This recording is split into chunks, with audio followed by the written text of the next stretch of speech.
గద్దింపు ఎంత ఆశీర్వాదం.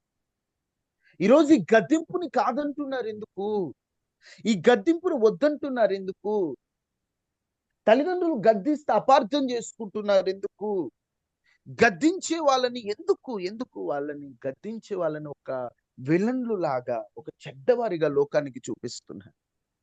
దయచేసి గద్దింపును ప్రేమించండి. పిల్లలకు నేర్పించండి గద్దింపు.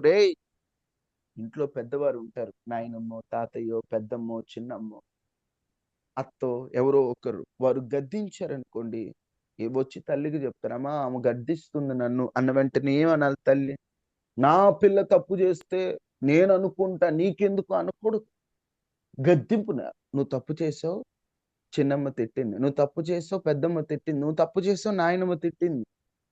ఏమైంది? తప్పేం లేదు. తప్పు చేసావు, వాళ్ళు గద్దించారు, ఈ రెండోసారి ఆ తప్పు చేయమా అని పిల్లలకి గద్దింపును అలవాటు చేయండి తప్ప, నా పిల్లలని గారాబం చేస్తే నెత్తికెక్కి కూర్చొని నీకు శాపంగా మారుతారు. కొంతమంది దైవజనులు, బైబిల్ గ్రంథంలో ఉన్న ప్రవక్తలు శ్రేష్టమైన వారు. పిల్లల్ని పెంచాల్సిన రీతిలో పెంచకపోవటం వల్ల వారు శాపాన్ని పొందుకున్నారు. ముఖ్యంగా ఆ జాబితాలో కనిపించేది ఎవరంటే ఏలీ కుమారులైన హోఫ్నీ, ఫీనెహాస్. పెంచడంలో పొరపాటు జరిగినది ఏలీకి. చివరికి ఏలీ చావుకు కారణమయ్యారు వాళ్ళిద్దరు. సమూయేలు దీర్ఘదర్శి, కానీ పిల్లల్ని సరిగ్గా పెంచలేకపోయాడు.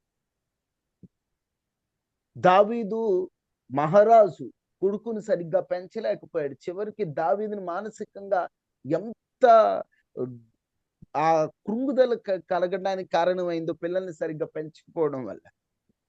తల్లిదండ్రులారా, పిల్లల్ని పెంచే విషయంలో జాగ్రత్త తీసుకోకపోతే రేపటి రోజున బాధపడతాం. పిల్లల విషయంలో ఏమండి మా పిల్లలకు ఫోన్ పిచ్చండి, మా పిల్లలకి టీవీ పిచ్చండి, మా పిల్లలకి ఎందుకు? పిచ్చిదాకా ఏం చేస్తున్నావు? పిచ్చిదాకా ఎందుకు తీసుకెళ్ళావు వాళ్ళని?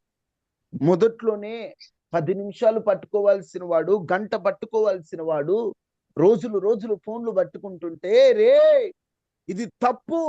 దినములు చెడ్డవి, సమయాన్ని పోనివద్దు, వ్యర్థమైన వాటిని చూడొద్దు, సమయాన్ని జాగ్రత్త కాపాడుకో. పొట్టు గాలికి ఎగురునట్లు సమయం ఎగురుతుందని ఆనాడే గద్దించుంటే, ఆనాడే గద్దింపును నేర్పించుంటే రోజు వాడు అలా తయారవుతాడు. ఏదో పిల్లలు కాస్త అన్నం తింటున్నారులే అని ఫోన్ ఇచ్చావు, ఈరోజు వాడు ఏం చేస్తున్నాడు? నిన్ను తిననీయకుండా చేస్తున్నాడు. అర్థం కావట్లేదు.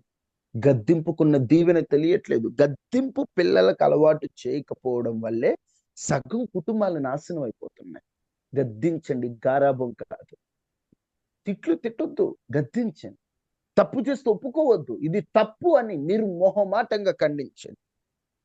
నా పిల్లలండి ఏమన్నా అంటే నీ దేవుడే నువ్వు తప్పు చేస్తే నేను గద్దిస్తాడు. ఎందుకంటే ఆయన తను ప్రేమించి వారందరిని ఏం చేస్తాడట? గద్దిస్తాడట.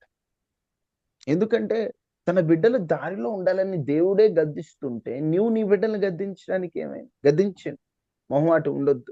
పిల్లల దగ్గర గద్దించండి. ఎందుకంటే గద్దింపును వినేవాడే వివేకి అవుతాడు. లేకపోతే వివేకం ఉండదు. వివేకం లేకపోతే ఎన్నో నష్టాలు ఉంటాయి. వివేకం లేకపోతే ఎంతో శాపం ఉంటుంది. దయచేసి గద్దించండి. అసలు ఈ గద్దింపును వింటే, గద్దింపుకు లోబడితే నీకైనా, మీ పిల్లలకైనా, అది నాకైనా, ఎవరికైనా ఎలాంటి ఆశీర్వాదాలు ఉంటాయో మీకు తెలిసిన విషయాలు 2, 3 అలా చూపించి ముగిస్తాను. గద్దింపుకు లోబడితే మన జీవితంలో వచ్చే ఆశీర్వాదాలు. సామెతలు 13:18. సామెతలు గ్రంథం 13:18. శిక్షను ఉపేక్షించువానికి అవమాన దారిద్ర్యతలు ప్రాప్తించును. శిక్షను ఉపేక్షిస్తే, అపేక్షించడం అంటే కోరుకోవడం, ఉపేక్ష అంటే వదిలేదు. ఇక వద్దు, శిక్ష అంటే నాకు ఇష్టం, అబ్బో నన్ను ఎవరు మాట అనకూడదు, నన్ను ఎవరు గద్దించకూడదు అనుకున్నావు అంటే ఏమొస్తాయట? అవమాన దారిద్రతలు వచ్చేస్తాయి. అట్లా దేవుడు వరం ప్రాప్తించినట్లు అవమానం, దారిద్ర్యం అన్ని రెండు కలిపే. అవమానం వస్తే బ్రతకలేమండి, దరిద్రం వస్తే అసలు బ్రతకలేము. ఈ రెండు వచ్చాయంటే రెండు మిక్స్ అయ్యి వస్తే అవమాన దారిద్ర్యతలు ప్రాప్తించును. నెక్స్ట్, గద్దింపు లక్ష్య పెట్టువాడు ఘనత నొందును. గద్దింపును లక్ష్య పెట్టువాడు ఘనత నొందును. ఘనత నొందును. గద్దింపును లక్ష్య పెడితే ఘనపరచబడదు. అదే గద్దింపును అసహించుకుంటే అవమానం, దరిద్రం వస్తుంది. నీ చేతుల్లోనే ఉంది. గద్దించది తప్పు, ఇలా మాట్లాడకూడదు, ఓయ్ ఇది తప్పు, ఇలా చేయకూడదండి. వెంటనే సరే బ్రదర్, ఓకే సిస్టర్, ఓకే అండి అని నువ్వు అన్నావు అనుకోండి, వెంటనే ఘనత వచ్చేస్తుంది, నీకు ఘనత ప్రాప్తిస్తుంది. అలా కాకుండా నా ఇష్టం అండి, ఘనత ఎప్పుడు రాదండి. నిజం చెప్తున్నా, గద్దింపుకు లోబడినోడు ఎప్పుడు ఘనపరచబడతాడు. దేవుడు ఎప్పుడు ఘనతనిస్తూనే ఉంటాడు, ఘనతనిస్తూనే ఉంటాడు. ఆయన మాటకు లోబడేవారంటే, గద్దింపును ప్రేమించేవారంటే ఆయనకి ఎంతో ఇష్టం. నువ్వు గద్దింపును అసహించుకోవద్దు, గద్దింపును ప్రేమించు, ఘనతను పొందుతావు, ఘనతను. దావీదు నాతాను ప్రవక్త వచ్చి గద్దించినప్పుడు ఆ గద్దింపుకు లోబడ్డాడు కాబట్టి ఘనపరచబడ్డాడు. ఆ తర్వాత ఎంత ఘనత అంటే, యేసుక్రీస్తు ప్రభువారిని దావీదు కుమారుడా అని పిలిచే అంతగా ఘనత ఆయనకు వచ్చిందంటే కారణం గద్దింపును ప్రేమించబట్టే కదా, గద్దింపుకు లోబడబట్టే కదా. బైబిల్ గ్రంథంలో రాజులు కూడా కొందరు ఉన్నారు, గద్దింపును ప్రేమించిన వారేమో వారు రాజ్యాలు పరిపాలించి దీవెనలు పొందారు. గద్దింపును అసహించుకున్న వారేమో తెల్లారేసరికి చచ్చి కూర్చున్నారు. గద్దింపును ప్రేమిస్తే ఎంత ఘనతో, గద్దింపుని వద్దనుకుంటే అంత అవమానం, అంత దరిద్రం. అందుకని ఆ దారిద్ర్యత నీ దగ్గరకు రాకుండా ఉండాలంటే గద్దింపును ప్రేమిస్తే దేవుడే నేను గణపరుస్తాడు. దేవుడు గణపరిచిన వారిని, దేవుడు గొప్ప చేయాలనుకున్న వారిని మనుషులు ఎప్పటికీ ఏమీ చేయలేరని గుర్తుపెట్టుకోండి. దేవుడు గణపరచాలనుకుంటే, దేవుడు ఓ వ్యక్తిని ఆశీర్వదించాలనుకుంటే ఏ మనిషి తన ఆశీర్వాదాన్ని ఆపలేడు. 100 మంది 100 బాణములు అడ్డు వేసిన, 100 అవరోధాలు మాట్లాడిన దేవుడు దీవించాలనుకుంటే ఎవ్వరు ఏమీ చేయలేరు. లోకమంతా ఒకటైనా, ఒక పాట ఉంటుంది, లోకమంతా ఒక్కటై నన్ను వేరు చేసిన అక్షయతను కోరే నీ కృప చాలు, నీ తోడు చాలయ్యా, నాకు నీ కృప చాలయ్యా, నీ తోడు చాలయ్యా, నాకు నీ కృప చాలయ్యా. లోకమంతా ఒకటై నన్ను వేరు చేసి, లోకమంతా ఒకటై నిన్ను వేరు చేసిన అక్షయతను కోరే నీ కృప చాలు, నీ తోడు చాలయ్యా, నాకు నీ కృప, నీ తోడు ఉంటే చాలయ్యా, నీ మాటకు నేను లోబడతానయ్యా, నీ గద్దింపుకు లోబడతానయ్యా. లోకమంతా ఒకటైనా పర్లేదు, దేవుడు నిన్ను గణపరచాలనుకుంటే ఎవరు నిన్ను ఏమి చేయలేరు. అందుకని గద్దింపును ప్రేమించు. ఘనత కావాలా, గద్దింపు ప్రేమ. నా ఘనత వద్దండి అంటావా, గద్దింపును అసహించుకో. రెండో మాట కూడా మనందరం చూద్దాం. సామెతలు 15వ అధ్యాయం 5వ వచనం చూడండి, పక్క పేజీలో. మూఢుడు తన తండ్రి చేయు శిక్షను తిరస్కరించును. మూఢుడు తన తండ్రి చేయు శిక్షను తృణీకరించును. గద్దింపునకు లోబడువాడు బుద్ధిమంతుడగును. గద్దింపునకు లోబడువాడు బుద్ధిమంతుడగును. బుద్ధిమంతుడు అవుతాడు. ఒక చోటేమో గద్దింపు వింటే ఘనతిస్తానన్నాడు, గద్దింపు వింటే వివేకి అవుతాడన్నాడు. గద్దింపు వింటే ఇప్పుడట గద్దింపుకు లోబడితే వెంటనే ప్రభువా సరేనయ్యా, నేను గద్దింపుకు లోబడితే బుద్ధిమంతుని అయిపోతాయి. ఎందుకంటే గద్దింపులో నుండి బుద్ధి వస్తుంది. గద్దింపుకు లోబడితే బుద్ధి వస్తుంది. బుద్ధి వస్తేనే కొన్ని తెలుస్తాయి. చిన్న కుమారుడికి తండ్రి విలువ తెలిసింది ఎప్పుడు? బుద్ధి వచ్చినప్పుడు. తండ్రి ఇంటి విలువ తెలిసింది, తండ్రి ప్రేమ తెలిసింది. అదే బుద్ధి రానప్పుడు లోకం బాగుంది, బుద్ధి వస్తే తండ్రి ఇల్లు బాగుంది. ఈరోజు మనకు బుద్ధి లేకపోవడం వల్లే కొన్ని లోకంలో ఉన్న సరదాలు, ఆనందాలు మనకు బాగుంటున్నాయి. ఆ బుద్ధి మనకు కలగాలంటే గద్దించే వాళ్ళకు మనం లోబడాలి. గద్దింపుకు లోబడితే బుద్ధి వస్తుంది. ఆ బుద్ధి నిన్ను దైవ మార్గంలో నడుపుతుంది. ఆ బుద్ధి నీకు ఆశీర్వాదాన్ని ఇస్తుంది. ఆ బుద్ధి నీకు దీవెనిస్తుంది. అందుకే ఆ బుద్ధి నీకు రావాలంటే నువ్వు గద్దింపుకు లోబడాలి. గద్దింపుకు లోబడితేనే ఆ బుద్ధి నీకు కలుగుతుంది. అయ్యా, బుద్ధి లేకపోతే బుద్ధిహీనుడు ఏమైంది? తన ఇల్లు కూలిపోలేదా? బుద్ధి లేకపోతే మన ఆత్మీయ జీవితం కూలిపోతుంది కదా. బుద్ధి లేకపోతే విడవబడతాం కదా. బుద్ధి లేని కన్యకలుగా వారు విడవబడ్డారు కదా. బుద్ధి ఎంత ముఖ్యం. ఆత్మీయ జీవితం కట్టబడాలన్నా బుద్ధే, ఎత్తబడాలన్నా బుద్ధే, పరిశుద్ధంగా బ్రతకాలన్నా బుద్ధే, దేవుని విలువ తెలుసుకోవాలన్నా బుద్ధి. ఈ బుద్ధి కావాలంటే నీకేం కావాలి? ముందు గద్దింపుకు లోబడితేనే ఈ బుద్ధి నీలో కలుగుతుంది. అదే నువ్వు గద్దింపును అసహించుకున్నావు అనుకో, ఈ బుద్ధి నీకు కలగదు, ఈ బుద్ధి నీకు కలగదు, ఈ బుద్ధి నీకు కలగదు. మూడో మాట కూడా చూడండి, సామెతలు 6:23.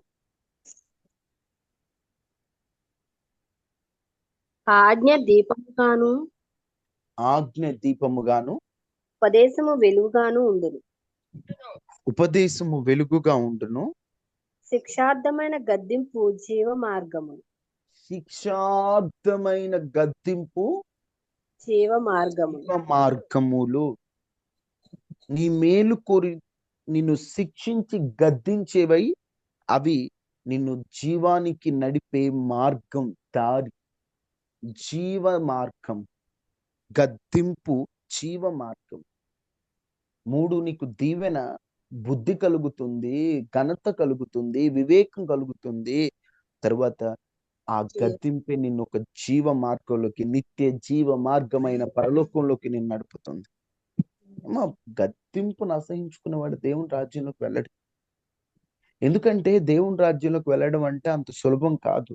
ఎంత పరిశుద్ధత కావాలో. గద్దింపుకు అలవాటు పడ్డావు అనుకో, నువ్వు తప్పిపోయినప్పుడల్లా దేవుడు గద్దిస్తుంటాడు ఎవరో ఒక రూపంలో. అప్పుడు నువ్వు సరవుతావు. చివరికి ఆ గద్దింపే, ఆ దారి నిన్ను జీవానికి నడిపిస్తుంది, నిత్య జీవానికి.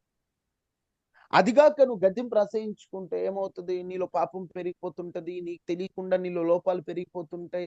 నువ్వు నిత్య జీవానికి వెళ్ళాల్సి, నువ్వు నిత్య నరకానికి వెళ్ళిపోతావు. ఎందుకంటే జీవ మార్గంలోకి నడిపించేది గద్దింపు. నువ్వు వాటిని అసహించుకోవడం వల్ల పాపం పెరిగిపోయి, పాపం వలన వచ్చు జీతము మరణము, అది రెండవ మరణమైన నిత్య నరకం. కాబట్టి ఆ నిత్య నరకానికి నేను తీసుకెళ్ళిపోతుంది. గద్దింపుకి ఇష్టపడితే ఎప్పటికప్పుడు సరి అవుతావు. అమ్మ, వాక్యంలో కూడా కొంతమందికి ఏదైనా గద్దించిన నా గురించో చెప్పారు ఈరోజు, నా గురించి. అది నిజంగా నీది తప్పైతే, నిజంగా నీ గురించి దేవుడు అంటే లోబడిపో. ఒకవేళ దైవజనుడు ఎవరైనా స్వార్థంతో మాట్లాడితే ప్రభు చేతికి అప్పగించు. నిజంగా అది నీలో పొరపాటు అయితే వెంటనే లోబడిపో. నిజం చెప్తున్నా, వెంటనే ఇదిగో ఈ పాపం కదా, నిజమే, వాక్యంలో ఇట్లుంది, నేను ఇలా చేసేది తప్పే, దైవజనుడు నా గురించి అన్నది పాపమే, నేను మార్చుకోవాలని. కానీ నువ్వు చేసింది తప్పు కాకపోయినా, ఉదాహరణకి ఖాళీగా ఉన్నావు, వేరే మందిరానికి వెళ్ళావు, అది ఆయన తప్పుగా మాట్లాడాలి, పాపం కాదు. కాబట్టి అప్పుడు నువ్వు వెంటనే మోకరించి, ప్రభువా, నీ దైవజనుడు ఇలా మాట్లాడుతున్నాడు, నేనైతే స్వార్థంతో బలపడ్డానికి వెళ్ళా, అయ్యా నేనైతే నీ చేతికి అప్పగిస్తా. ఆయన చేతికి అప్పగిస్తే ఆయన చూసుకుంటాడు. నిజంగా నువ్వు పొరపాటు అయి ఉంటే మాత్రం, అసలు నిజంగా నీ పొరపాటుని నీకంటే చిన్నోడు వచ్చి చెప్పినా సరి చేసుకోవాలి. నువ్వేంట్రా నాకు చెప్పేది, నువ్వెంత చిన్నోడివి, నీకేం తెలుసు అనకూడదు. ఏమో ఎవరి ద్వారా దేవుడు ఎట్లా పాట నేర్పిస్తాడు ఒక్కోసారి. అందుకే చిన్న పిల్లలను చూసి కూడా మనం నేర్చుకోవాలి. ఇలాంటి వారిదే పరలోక రాజ్యం, దేవుని రాజ్యం అలాంటి వారిదే. వాళ్ళని చూసి కూడా మనం నేర్చుకోవాల్సినవి ఉన్నాయి. మనం నేర్చుకోవడం, మార్చుకోవడమేనండి. ఏదో నామమాత్రంగా ప్రార్థనలో ఉంటే సరిపోదు. ఎందుకు అనుదినం ఉదయకాలంలో వర్తమానాలు వింటున్నాం అంటే రాకడ సమీపంగా ఉంది. పరలోక రాజ్యానికి సిద్ధపడాలంటే ఎప్పటికప్పుడు మనల్ని మనం సరి చేసుకోవడం, ఎప్పటికప్పుడు మనం ఎలా ఉన్నాం, ఏం చేస్తున్నాం, ఎట్లున్నాం, మన నడక సరిగ్గా ఉంది, ఎప్పటికప్పుడు ప్రతిరోజు స్నానం చేయడం అండి. అంతే, వాక్యం ద్వారా ఉదక స్నానం చేయబట్టమే. ప్రతిరోజు ఉదయకాలం ఉదక స్నానం చేయబడి మనలో ఉన్న లోపాలని సరి చేసుకుంటూ, ఒక్కొక్కసారి బేసిక్ విషయాలు మీతో ఎందుకు చెప్తానంటే ముందు సరవ్వాలి.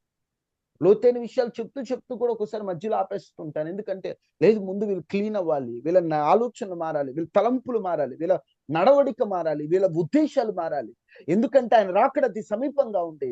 ఇదైతే సరిపోదు, ఈ భక్తి సరిపోదు, ఈ ప్రార్థన సరిపోదు, ఈ ఆత్మీయత సరిపోదు. ఇంత బతికి ఇంటెనకబడి చచ్చాడు అన్నట్టు, ఇంత బతికి నరకానికి వెళ్ళిపోదామా? రక్షణ పొంది కుటుంబాల్లో మాటలు పడి క్రైస్తవులుగా మారినందుకు అందరూ మనల్ని దూషించి ఇన్ని పడి కాస్త పరిశుద్ధత లేకపోవడం వల్ల, కాస్త ప్రార్థన లేకపోవడం వల్ల విడవబడిన వారి గుంపుల్లో చేరతామా? అందుకని ఇప్పటికైనా గద్దింపును ప్రేమించండి, గద్దింపుకు లోబడండి, గద్దింపును కావాలనుకోండి, గద్దింపుకై ఆశపడండి. అది మీకెంతో దీవెన. ఒకవేళ నువ్వు గద్దింపుని ద్వేషిస్తే, గద్దింపును వద్దనుకుంటే నీకు మరణమే వస్తుందని ఉందండి బైబిల్లో. సామెతలు 15:10 ఆ మాట ఉంది చూడండి.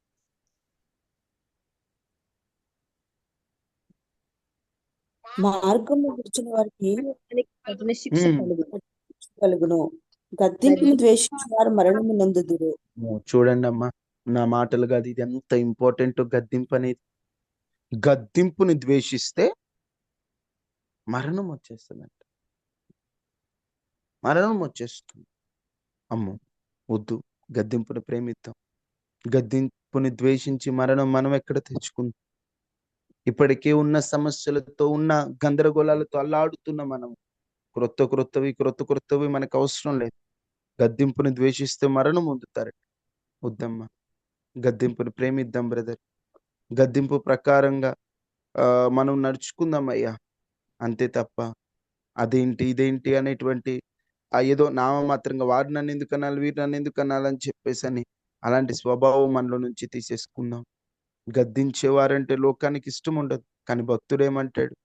నీతిమంతులను కొట్టుటే నాకు ఉపకారము, వారు నన్ను గద్దించుటే నాకు తైలాభిషేకం అన్నాడు. అటువంటి అభిషేకాన్ని నేను త్రోసివేయకుందును గాక అంటాడు. మనం కూడా అభిషేకంగా భావిద్దామండి. అభిషేకంగా భావిస్తేనే, లేకపోతే చాలా చాలా శాపం వస్తుందండి. మనందరం కూడా ప్రార్థనతో సిద్ధపడదాం. గద్దింపుకు లోబడే మనస్సు నాకు ఇవ్వయ్యా, గద్దింపును కోరుకునే మనస్సు నాకు ఇవ్వయ్యా, గద్దింపును ప్రభువా తండ్రి కావాలనుకునే మనస్సు నాకు ఇవ్వయ్యా. అయ్యా అని అందరం చిన్న ప్రార్థన చేసుకొని ముగించుకుందాం. అందరూ తలలు వంచు. నేను గద్దింపుని ఒక్కొక్కసారి వద్దనుకుంటున్నాను.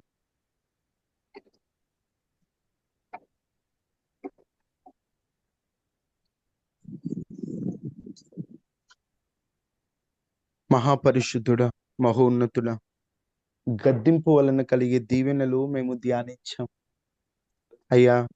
గద్దింపుకు లోబడాలి, గద్దింపును ప్రేమించాలి, అప్పుడే బుద్ధి కలుగుతుంది. గద్దింపును ప్రేమించినప్పుడే ఘనత కలుగుతుంది. గద్దింపును ప్రేమించినప్పుడే మాలో దీవెన. అయ్యా, గద్దింపును అసహించుకునేటువంటి ఆ మూర్ఖ స్వభావం మాలో నుంచి తొలగించమని, మాటకు లోబడి గద్దింపును ప్రేమించే స్వభావం మాలో ఇవ్వండి. ఈరోజు ఉదయకాల ప్రార్థనలో పాల్గొన్న వారిని జ్ఞాపకం చేసుకోండి. వారు ఏ సమస్యల్లో వచ్చారో మీకు తెలుసు, ఏ ఇబ్బందుల్లో వచ్చారో నీకు తెలుసు, ఏ కష్ట పరిస్థితుల్లో వచ్చారో నీకు తెలుసు. నాయన మీరు తోడుగా ఉండండి ప్రభువా, మీరు తోడుగా ఉండండి అయ్యా. అయ్యా తండ్రి, ప్రతి చోట ప్రతి కార్యక్రమాన్ని మీరు ఘనముగా జరిగించండి అయ్యా. ప్రతి కుటుంబంలో మీరుండండి, ప్రతి ఒక్కరికి ధైర్యాన్ని ఇవ్వండి అయ్యా, ఆదరణ ఇవ్వండి.